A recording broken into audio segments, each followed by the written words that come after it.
And good afternoon, producer Susan. How are you doing today? It's awfully chilly here today, Jersey Joe. How are you? I'm good, thanks. How cold is it, as they say? It's 12 degrees. Was that your daily high? Yeah, That's pretty nippy. Yeah. I know you told me somebody had stolen your gloves. You ever get a new pair of gloves back? I got a new pair of gloves from Santa Claus. Oh, well, very good. So they're keeping your hands warm, I hope, huh? Yes. All right, well, good. And is your dog keeping warm? Does he have doggy booties or anything to keep himself warm? He doesn't have booties, but he does have we use something called Musher Secret, like mush as in the Iditarod. Huh? It's a wax that you put on their paw pads to help with frostbite and cold. Well, good. All right. Well, hopefully does he like the cold? Uh, he likes it Okay. in limited quantities. Hey, a little bit quiet. All right. All right. Anyway, so today is the 14th of January, the second show of the year. This is the situation with Jersey Joe news and perspective you won't hear on TV. Um, and it's been exactly 1 week since the out of control LA fires began to burn. So a lot of our stories will be about that ongoing catastrophe. And I just got an update on the news here about 15 minutes ago.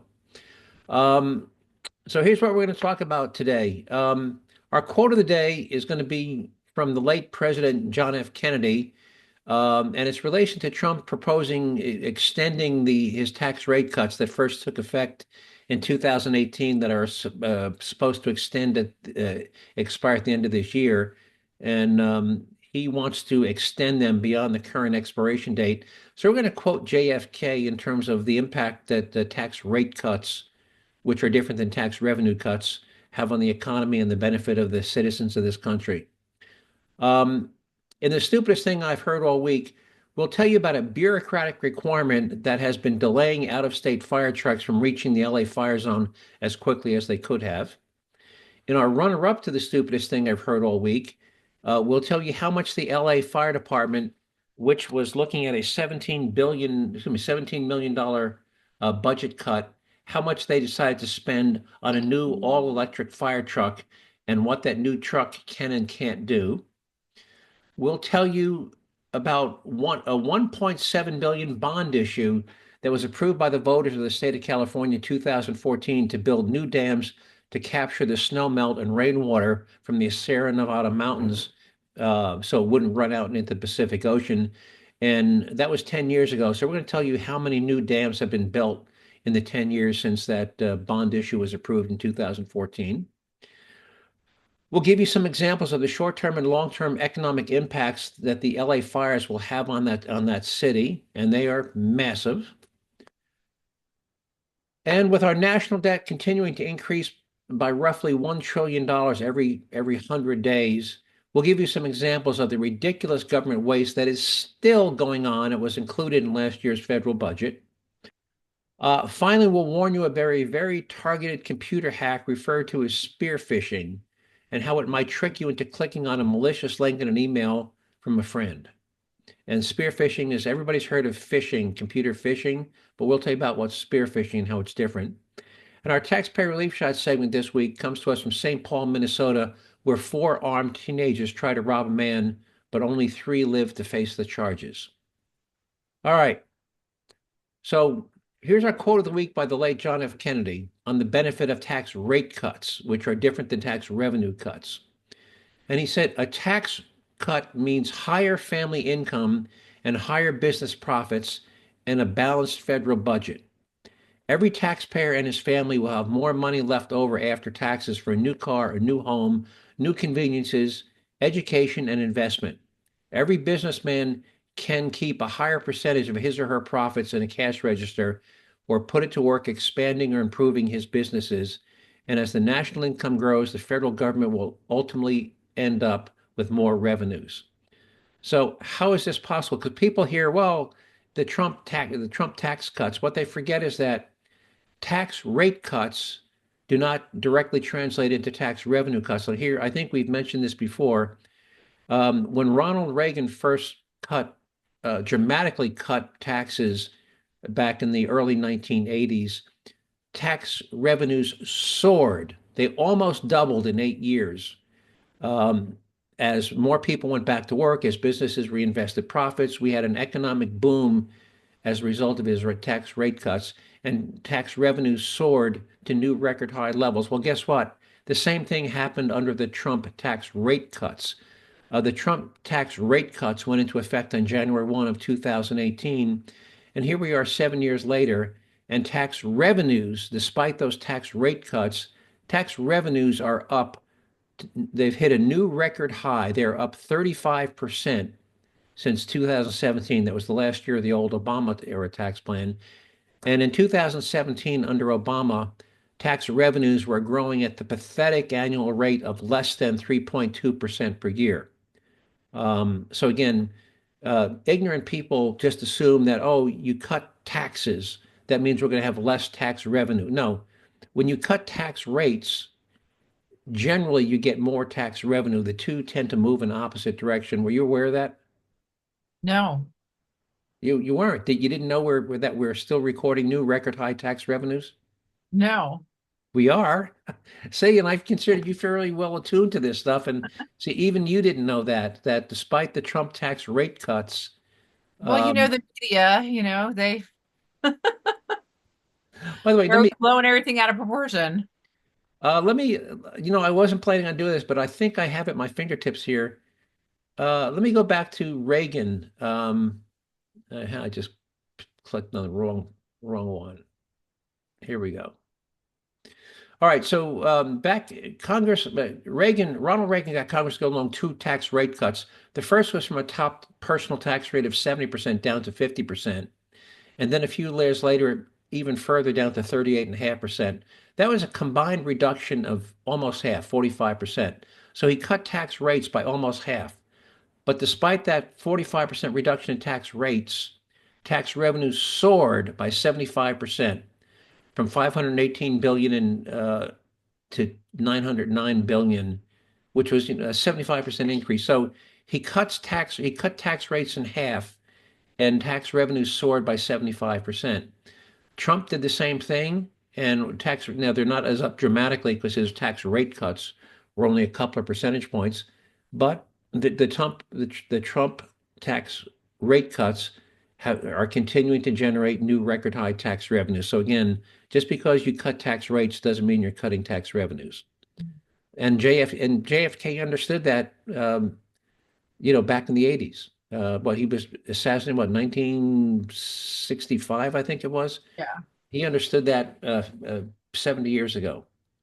And he's right, because when people can keep more of their own money, they're going to spend it. And when they spend it, Yep. they're going to create new jobs. They're going to generate new sales taxes. They're going to increase employment. Um, Businessmen are going to make more money, which means corporate tax payments are going to go up. So, so tax rate cuts don't mean tax revenue cuts. And in fact, they frequently mean the difference. All right. So you ready for our stupidest thing I've heard all week? What's the stupidest thing you heard this week?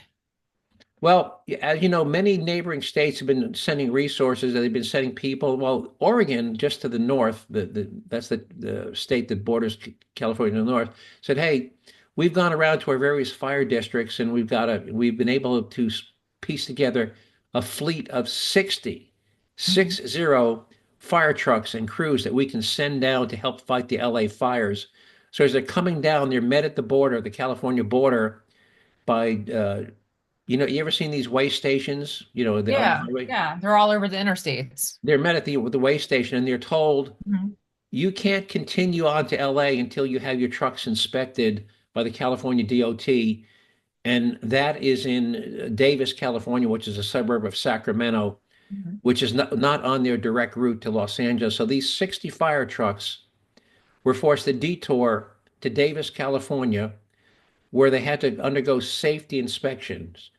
And the best estimate, and by the way, the inspection was 45 minutes per truck, not counting the detour time.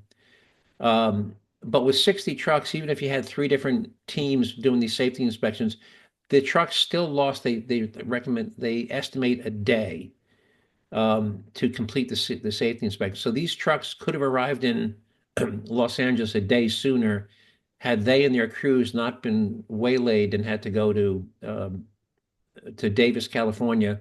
Now, don't you think that somebody in a position of authority, like the governor, could have said, we're going to waive the inspection? It's not like these guys are rogue truckers, right? These Mhm. are fire trucks. Yeah. But you think somebody would have said, no, we're going to waive that requirement? What do you think? This reminds me of just a couple of episodes ago, the Amish people going down to North Carolina and building The the the the shed the time, for yeah, the people who tiny, were yeah. living Look, in go ahead. tents, and the bureaucracy said, no, these sheds don't meet code. Right. So go back and live in your tents. Yeah. Yeah. Like These nice dry wooden huts, these nice dry wooden sheds, don't meet building codes. So go back and live in your tents. Well, here we go. exactly. Bureaucracy on the move again. And by this was an ABC 10, which is the LA station, ABC, or maybe Sacramento, ABC 10 news story. And you can put the link up on the website, right? Yeah, absolutely. So, yeah, so talk about bureaucracy. So you agree this is the stupidest thing you've heard all week? Absolutely. Yeah, I mean, these fires are just, they're absolutely devastating Los Angeles County. I forget how many hundreds of thousands of acres are being burned. We're going to talk And about that a little bit later. yeah. But yeah, but no, all you fire trucks, you're going to waste a day going to Davis, California to have Mhm. our inspectors inspect your fire trucks before you can go on to LA. Yeah. Stupid. Now here's the runner up to the stupidest thing I've heard all week contest. Now earlier this year, I think last June or June, I think earlier May, June, the LA fire chief was told that they're going to have their budget cut by $17 million. Well, if you're the chief of the city of the Los Angeles Fire Department trying to deal with severe budget cuts, how do you spend the remaining discretionary? I say discretionary is non-discretionary salaries, Mhm. okay? But after salaries, you only got so many discretionary dollars. So how do you spend your remaining discretionary dollars? Well, of course, if you're the fire chief of LA, you decide to buy an electric fire truck for, wait for it, 1.7 million that doesn't have any hoses, or ladders. And you know why it doesn't have any hoses or ladders? Probably can't, it doesn't have the energy to carry them, I'm guessing. Well, it can carry the hoses or ladder, but what's the point of hoses or ladders? Because when you can't carry no water, your typical pumper truck carries 3,000 gallons of water. Now, here's a math quiz. Do you remember what the weight of a gallon of water is? Oh, it's about 5 pounds. 8 pounds. 8 pounds. Okay. So if you're a pumper truck and you have 3,000 gallons of water, what's 8 pounds per gallon times 3,000? To 2.4 million? 24,000 pounds. 24 that, but got my decimals in the wrong spot. And 24,000 pounds is 12 tons, 12 Yeah. tons of water. Well, guess what? The new electric fire truck doesn't have any hoses or ladders because it doesn't have any water because the batteries aren't powerful enough to haul around 12 tons worth of water. Now, what could they have bought for that same 1.7 million? You want to guess how much a diesel powered pumper fire truck with an integral water tank costs with a Oh, 3,000? they probably cost 100 grand easy. 500,000. So Yep. you could have bought three diesel powered pumper trucks with money left over for that same 1 million dollars. Mhm. So that was my runner up for the stupidest thing I've heard all week contest. Would you agree that Yeah, that was a absolutely. good contender? So yeah, Yes. one, and again, we've got a link to that story from KTLA. Mhm. Um, and they got a picture and you'll see that, and all it can do is carry people and can carry like some oxygen and but there's no water, no ladders, no hoses, and it doesn't even have pumps because on some of these trucks you can hook up to a hydrant. It doesn't even Mhm. hook up to a hydrant, can't even pump water from a hydrant. So it's a virtue signaling, a $1.7 million electric fire truck that's nothing more than virtue signaling. That's how the taxpayers' money's been spent. Speaking of how taxpayers' money has been being spent, so in 2014, well, first of all, let's talk about the Sierra Nevada mountains, which run north south through on the eastern side of California. That's where all the ski areas are. Big Bear and all Yeah. these ski areas. Yeah. And even though the coast of California is dry, they get tremendous amounts. Oh, up around Reno, and that's where you got Lake Tahoe is a big Oh, ski yeah. area. They get a lot of rain in the summer, and in the winter they get a tremendous amount of snow. Yeah, they measure snow out there by the feet. By the feet, exactly. It's one of the snow. Anyway, so what happens in the spring is all that snow melts and it comes down off the mountains and it runs into, you want to guess where it runs into? Pacific Ocean. The Pacific Ocean. So 10 years ago, the voters were asked to approve a bond issue to build a series of dams because you got all these streams, rivers and streams that come down out of the Sierra Nevada mountains heading towards the Pacific Ocean. And they approved I'm sorry, it was a 7.5 billion. It's massive, 7.5 billion bond issue to build dams that would capture the rainwater and snowmelt that would normally flow out into the Pacific Ocean. And that was 10 years ago. Here we are. So that was 2014. Here we are, 2025. You want to take a guess how many dams have been built in the 10 years since I they don't think they've built any in the last 10 years, not that I've heard of. ding, ding, ding, ding, ding, you win. In 10 years, they built exactly zero dams. They had $7.5 billion to spend, billion, 7.5 billion with a B to spend to build dams to capture rainwater and snowmelt from the Sierra Nevada mountains. And in 10 years, they have built zero, absolutely zero. So, talk about uh, bad governance at its, I think we talk about government. John Stossel did a thing. Government can't build anything. Well, Yep. this is a great example of government can't get out of its own way. Um, and by the way, you're aware that one of the big reservoirs near LA was emptied out a year ago for repairs, and it was still Yes, I empty did when hear that. you did hear that, right? Yep. Yep. So there was a big LA reservoir that was taken out of commission and drained for repairs to the basin. Well, a year Mhm. later, it's still empty, and that's why.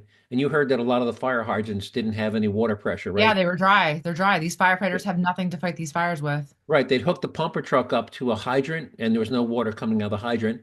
And one of the reasons is they were literally running out of water. And one of the reasons was one of the biggest reservoirs was taken offline a year ago and wasn't refilled at the time the fires broke out. So Yeah. government in California is a joke. It can't get out of its own way. So let's talk about the impact of the LA fires. Now, um, I just heard this startling number, and so I'm not going to. So there's two different numbers here. One is the cost to rebuild, which is basically going to be covered by insurance, and the Mhm. other is the direct hit to the city and county of Los Angeles. Do you know what on the news tonight, what they're saying the cost to rebuild all those homes is? Billions, billions, billions. 250 billion, which is Mhm. a $250 billion. Quarter of a trillion. And the best estimates now, it would be at least 10 years, 10 Mhm. years to complete the rebuilding of Los, because you just can't materialize. Do you know how long it takes to rebuild a house? I had one built once. Do you know how long? 6 months to a year, depending. Depending on the size of the house, and that's from the time you actually get permission to start. Yeah. If it's a small, simple house, maybe 6 months, 9 months is average. A more complex house, probably a year. Hmm. Um, and there's only so many crews, available to build homes. Well, so if you just look at the and this 250 billion is what is going to be coming out of the insurance companies because they're going to have to pay off all these claims. So that's a quarter of a trillion dollars, 250 billion. But let's talk about the direct impact to the city and county of Los Angeles. And when I say city and county, it's like the city and county of New York. New York Yeah. is a city, but it has five boroughs. It's got Manhattan, Mhm. Bronx, Queens, Brooklyn, Staten Island, right? Um, Yep. Same thing. LA is both a city and a county. Um, and it's the same mayor, same. So let's talk about that. So the best number of as of this is 2 or 3 days old. The best number of 2 or 3 days ago was 10,000 homes. So now, even if no more homes are lost to the fire, and unfortunately, I'm afraid that won't come true. What are the economic impacts, not to the insurance companies, but to the region? The Oh, economic impact. dramatic. So let's go through some of them. So if you assume an average home value of just 800,000, which by the way, there's some homes there that were 20 million, 22 million dollar homes. Hmm. But if you assume just an average home value of 800,000 at the LA County property tax rate of 1.25%, that is a loss in annual revenues of $1 billion a year to the city and county of Los Angeles. So um, uh, I think that's almost a third of their property tax revenues. Yeah. So they're going to lose $1 billion a year in property tax revenues for and by the first new home won't be built 2 years at least. And even then, it will just be a couple. Yeah. So if the estimated time frame to rebuild the majority of those homes is 5 to 7 years, in the meantime, um, at an average of 4.5 people per household, yeah, that's pretty reasonable, right? Four and a half Yeah. people per household. Yep. Hang on, I just screwed something up here. So if you assume 10,000 homes, 4.5 people per household, that means that 45,000 people have left the area and they are seeking new long-term housing more than 50 miles away. Now, why do I say more than 50 miles away? If 45,000 people were looking for a place to live, how many homes for sale or apartments for rent do you think were within 50 miles of Los Angeles prior to the fire? 100, 200, Thousands, maybe 1,000 thousands, thousands. for sale or rent? Oh, well, yeah, I think in areas such as Los Angeles County, you could probably have a No, couple no, thousand I'm homes. sorry, more than 50 miles because once you get east of LA, you're in the mountains. You're up in Yeah. it's all there's I've Mhm. flown in my plane out there. Trust me, once you get up in the mountains Yeah, and it is drop pretty desolate. Yeah. right, and it's still like you get out to Riverside. Riverside is very, very densely populated. I don't think there's a lot of, but whatever many, so let's say there were 2,000 homes and apartments available for rent. That still means that you've got 8,000 families looking for a place to live. And the place they're going to look to live is going to be more than 50 miles from LA. Well, if you had a job, well, a couple of things happen. So if you now are relocating for several years more than 50 miles from LA, are you going to continue to shop in LA? No, you're going to shop where you're staying. If you had a job in LA, are you going to do more than a 100-mile commute every day from your No, new? So no, you're not going to commute over 100 miles a day in and out of LA, right? no. So um, so which means that other manufacturing industrial type businesses, so say you used to work in a manufacturing, say you worked in an Amazon warehouse or something, Mhm. and you're now living in Reno for just Yeah. you're living 100. Are you going to go back to your job in the Amazon warehouse or No, shipping and it's receiving or UPS warehouse? No. no. So those other industrial and manufacturing businesses that haven't been burned down, they're going to struggle as significant portions of their workforces have left the area, creating Mhm. significant staffing shortages for them. And at a nine, and by the way, you know what the sales tax rate in Los Angeles County is? Oh, it's probably way higher than 6%. Nine and a quarter, Yeah. 9.25%. So if you assume that each one of those 10,000 homes, and this is household, not per person, if you Mhm. assume that each one of those 10,000 homes spend only 125,000 per year on taxable goods, um, and by the way, a fuel is a taxable good. There's also a fuel tax. But anyway, but if they spent just 125,000 a year on taxable goods, LA County and the state of California will see a loss of 100 million in annual revenues for years to come as people no longer um, are no longer shopping there. Now, if you ran a restaurant or a movie theater or any other type of business, small business um, uh, in Los Angeles, if 45,000 people that used to go to your restaurant or your movie theater aren't there anymore, do you think your restaurant or movie theater is going to survive? Absolutely. No, it's you're not going to there's nobody there to patronize your restaurant or your movie theater or Right. So the ripple effect. So even in those business areas like the downtown business area that didn't get hit by the fire, I believe you're going to see hundreds, if not thousands, of businesses fail. Clothing stores, Walmart, Walmarts, whatever. I think those businesses, and again, a Walmart doesn't fail, but they decide to close the stores. Kohl's, Walmart, Yeah. Target. If you lose, a significant portion of your customer base, they're just going to shut up. So the ripple effects, and as they shut up, of course, they're going to have to lay off their staffs. Um, so that's the ripple effect. Now, one more. If you assume that out of those 10,000 homes, that there were only 1.5 K through 12 school age kids Mhm. on average, we're talking on average, could be more, could be less. But do you think that's a reasonable number, 1.5 K through 12 in each of those 10,000 homes? Yeah. Okay. Well, if and you can insert your own number here, but let's just play with the 1.5. So if you assume that there were an average of 1.1.5 K through 12 school age kids in each one of those 10,000 homes, that's 15,000 school children who no longer be attending public schools in LA Yeah. County. So if you assume the average school population of 500 students and 40 staff members, you think that's reasonable for a school, 500 Yeah. students and 40 staff members? Yeah. Yeah. I'd say that's a Okay. good Well, if you average. suddenly don't have 15,000 students at 500 students per school, that's 30 public schools that would need to be closed in the coming year and another 1,200 teachers and school staff that will be laid off. How's Yeah. that for a ripple effect impact? Yeah. Closing 30 public schools. Now, also, the median household income in Los Angeles County in 2023 was about $88,000. Now, some were in the millions, but there were also lower income home places like Altadena, which is part of LA County. Um, but if you just take that $88,000, um, to the extent that the wage earners in those homes remain unemployed or have moved out of state, at a state income tax rate of just 4% of gross income, which is 6% of taxable income, that's another 35 million lost to state income tax revenues. Now, some of that might be made up of the influx of thousands of construction workers who will be working 40 to 6 hours per week over the next, 5 to 7 years rebuilding homes.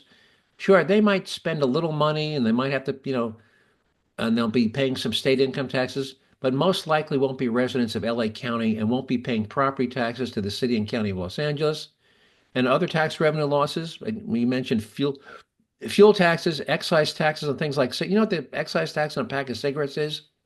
Oh, it's probably a couple bucks a pack. $6 a pack. So Oh they're not going to be wow. buying cigarettes, tires, booze. So and trust me, all those construction workers are going to be flooding in to help build these new homes. They're not going to be living in LA County because there won't be any available housing in LA County because all the available housing in LA County will have been sucked up by those people who have been displaced. So these construction workers are going to be living far outside the city and county of Los Angeles. Well, Probably yeah, many I of mean, the, if you own a house in LA and let's say your house was burned down by these fires, you still own that property, so therefore you still have to pay the taxes though, right? yes, but it's based on, but if there's no home on it, so maybe your lot with a home was assessed at 800,000 and maybe the piece of dirt that's left is assessed at 50,000. Mhm. So there's the difference. So yes, you have to pay. And you still have to pay a mortgage on a house that no longer exists. Well, hopefully, your mortgage company, if you have a mortgage on your home, your mortgage company requires you to have an insurance policy, and it requires themselves, the mortgage company, to be named as an additional insured, and they get paid off first. So let's say you had an $800,000 home and you had an $800,000 insurance policy, and the bank is named as a co-insured, and there was 500,000 left on the mortgage. The Mhm. bank will get its 500,000, and you'll be left with 300,000. But a lot of insurance companies have been not renewing these policies across California. I mean, between the fires and the earthquakes and the mudslides, I mean, Oh, insurance companies are pulling out left and right. well, I'm glad you brought that up. Back last fall, um, the nationwide State Farm, were, they had a deal that you have to go through the state insurance commissioner, and they said, due to the higher loss rate, remember last year they had the fires up in Central California, up around, Yeah, like up around Tahoe-ish area, right, that right. northern part of the state. So the insurance companies came back and said they had to notify them of the proposed rate increases, and they said we're going to be looking for rate increases between 6 and 8%. And the state insurance commissioner said, no, we're gonna limit your increase to 4%. And the insurance companies came back and said, we can't make any money at 4%. And the state insurance commission said, suck it up. That's all we're going to let you have. So what they do, they decided to simply send notice of not cancellation, but notice of non-renewal, that when Yeah, your current policy expires, since your state commissioner won't let us make a profit, we're going to stop doing business. So yes, tens of thousands of people were sent notices of non-renewal last fall. Why? Because the state insurance commission wouldn't let them get a 6 to 8% increase in their And I rates. mean, and these fires, and they're not over yet, but this is larger, I think, than probably any of the hurricanes, or it's definitely up there with probably the most In terms hurricanes. of dollars, yes. By the way, I think 26 people have been known dead. So in dollars, absolutely. But the most devastating natural disaster in the history of this country, And they're not over yet. They're still they're not burning. right. And But going back, so I do have good friends that are living, they were living in Pasadena. They are one of the fortunate ones. Their house is still standing, but their neighborhood is devastated. They are currently living in a hotel an hour outside of Pasadena to the east in Ontario, California. There is no electricity, there is no water, there is mhm, no gas, and there probably won't be for close to a year. They said 6 months yeah, to a year yeah. at the And earliest. again, and they're not going to live in a hotel for years, so they're going to No, find. and they're currently like you said, they can't live in a hotel. They can't afford to live in a hotel for a year. So they're looking for a long-term rental or an Airbnb or something where they can live for the next 6 months to a year. I think it's going to be way long. Well, their house is still standing, so Their house is still standing. Like they do right, have some damage to their house, but it is still standing. But yeah, I but mean the neighborhood there, right. and you as a utility company are thinking, okay, who am I going to restore utilities? Am I going to restore utilities to the neighborhood that's still standing, or am I going to bring utilities to the neighborhood that's been decimated? Like Exactly. their neighborhood is probably not on the list of the utility company's priorities because Yeah. there's other neighborhoods out there that survived a little bit better than theirs did, even though Yeah. their house is one of the lucky ones. And Yeah. which brings me to another point, one of your favorite topics. Their house is one of five houses in the neighborhood that's standing. So if I'm a looter, I've Yep. got five houses I can go and loot. 5 houses to loot. By the way, I And think they they can't were. be there to protect their No, house. I think the police have already arrested 50 people, including one guy dressed as a fireman. By the way, he had a fireman's Yeah. jacket and he was. But yeah, they've been arresting more than 50 people so far. Hey, we're running out of time. I got to move. I Yeah. want to move on Yeah. real quick. So, you know, with our national debt increasing by $1 trillion every 100 days, and you might, well, we've already cut out all non-essential spending. Well, here's what was in last year's budget, which ended, by the way, the 2024 federal budget ended on September 30th. Here's what was in last year's budget. This is, quote, essential spending. Department of Interior spent 12 million on a pickleball complex in Las Vegas. Was that essential? No.